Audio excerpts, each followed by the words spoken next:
और 2008 में मेरे साथ एसिड अटैक हुआ था जब मैं नोएडा में जॉब कर रही थी मदर्स सोमिन सिस्टम लिमिटेड पे। और एसिड अटैक के बाद मेरी दोनों आंखों की रोशनी चली गई थी। ये हैं उत्तराखंड की एसिड अटैक सर्वाइवर कविता बिष्ट, जिन्होंने एसिड अटैक की वजह से अपनी आंखों की रोशनी खो दी, लेकिन सपने देखना नहीं छोड़ा और अपनी मुश्किलों को ताकत में बदल कर दिखाया। कविता दूसरी महिलाओं के लिए रोल मॉडल बनकर उभरी हैं। आज कविता रामनगर में अपना खुद का कढ़ाई बुनाई और हस्तशिल्प केंद्र चलाती हैं, जिसमें लगभग 50 महिलाएं काम करती हैं। मेरा अभी 5th बैच है, 120 महिलाएं सीख चुकी हैं, अभी 50 महिलाएं और जुड़ी हुई हैं यहाँ पे।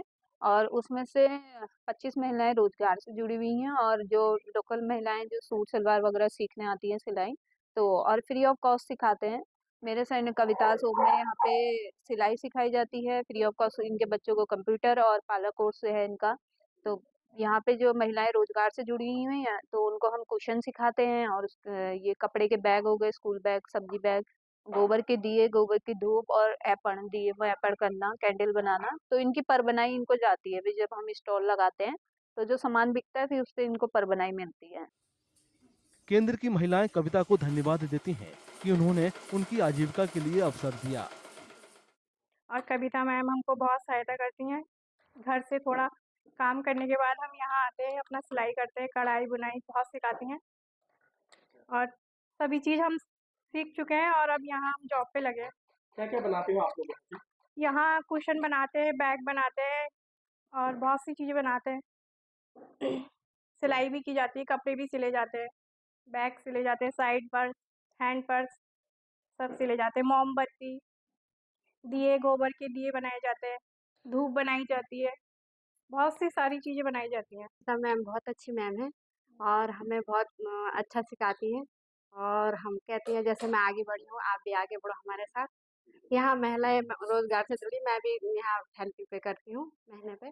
और भी यहाँ बहुत कुछ सिखाया जाता है, जैसे बैग हो गए, कुशन हो गए, साइड पर्स हो गए, गोबर के दिए हो गए, धूप हो गई गोबर की, और कैंडल्स हो गए, और पर्स हो गए, और स्कूल बैग हो गए। बहुत कुछ सिखाया जाता है, जैसे कपड़े सिलाए जाते हैं सिखाया जाता है।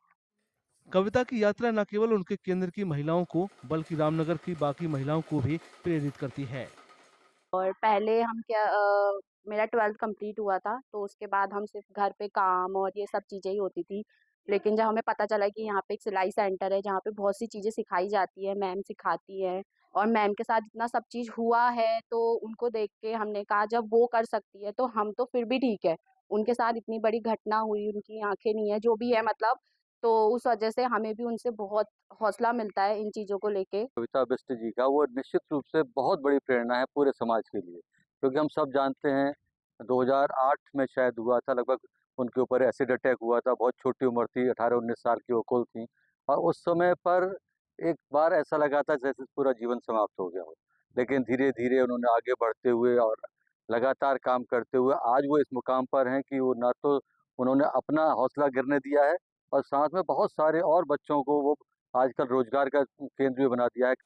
कविता अपनी जैसी एसिड अटैक सर्वाइवर्स और बाकी महिलाओं को महिला दिवस पर संदेश देती हैं कि वे मजबूत रहें, बड़े सपने देखें और अपने लक्ष्यों को हासिल करने के लिए हर संभव कोशिश करें।